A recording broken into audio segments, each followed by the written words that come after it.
kukoresa okutunga eshagama egi. Yes, currently we have a shortage of blood in hospitals because most of the blood we get it from institutions of learning, secondary schools and universities. But now they are in holidays and we are running shortage of blood. Yet the demand for blood is increasing. So we are calling upon every member of the community between 17 years and 60 years of age to come and donate blood and save lives. Indeed, if we all come and donate blood, we shall eliminate shortage of blood in the whole country. Mugarura nashobora kugira ngo iki nico kiretire kandi baza hamihanda okugira ngo babase kubona bakoresa abantu batari bamwe na bamwe abaramuka barikugenza ibigire ababoda boda abashubuzi hamwe n'abandi bantu okubasa kutunga akashagama ko kuba yambahirwa reri. Eshagama te kumara hato mu marwariro nico tweta abantu bingi bona becyaro abashubuzi n'abahingi mwena kwija mukagaba eshagama ne yabo sho mu marwariro nabwo ico te kumara bwa hati nico turebero mu hururu twatanise n'aba Lions Club International n'abanyakibare hospital kurebeka mutwagabe eshagama twatambira amagaraga abantu okurigirira aha Dr. Lema Felix Aduriko ubwo nashobora kugira ngo eshagama neshara kubanje munonga mu marwariro na munonga umbwire ngo ubwe bihumuro ntabwo kushanga ngo amarwarira mingi nagashara kutayire myanya itari yemwe nemwe na munonga amashomero nahabwo eco nibija kwangisariza bagume bakoresa akashagama kubaragume batunga kurwumbantu abaramuka ba boda boda abashubuzi hamwe n'abarikugenza bigira amahanda okusyo bw'amashomero garabase kubanigigura habwe inshuro yo kubanza umwakogo. I would urge all the people in the communities to at least support the Uganda blood transfusion services and donate blood.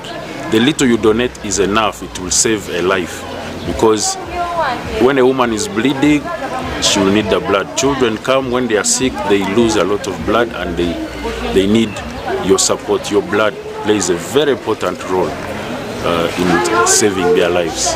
Please, I urge everyone who is capable, who is strong and who has enough blood to donate for this purpose of saving lives, especially for the obstetric and the pediatric cases, children and women.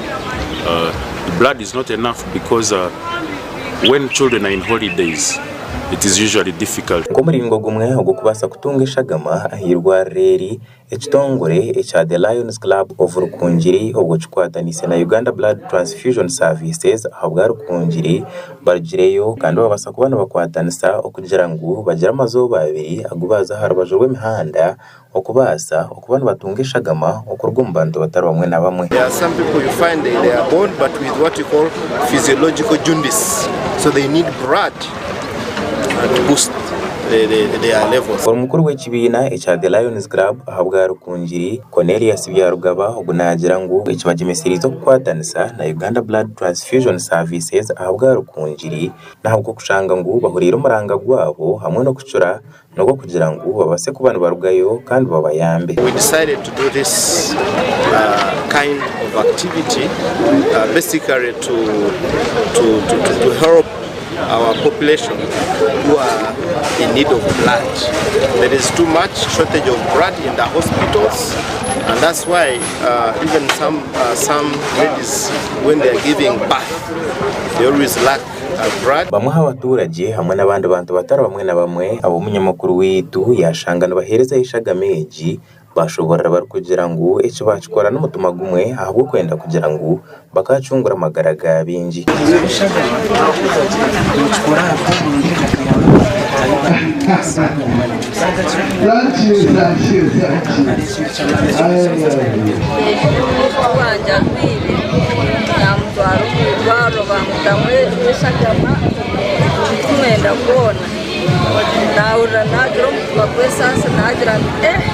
Besi kuria biretarko ona bire nasagarko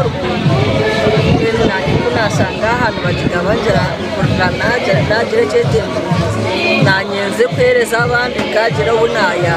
Eshagama erukwingana y'insigana 50 niyo yabaso kubanerundanwa ubwa nyuma y'ibire bibiri eby'abantu aba babiri behireyo okujurundanda aharubajwe imihanda kandi amarwarira abiri nugugarije kubana gatunga eshagama egi hamwe n'agandi marwarira 5 agarya harurengo rwa Health Center 4 hamwe n'agandi marwarira 12 agarya harurengo urwa Health Center 3 amakuru aga gasha kwa Ronald Kabanza ahabwa Sky TV agensho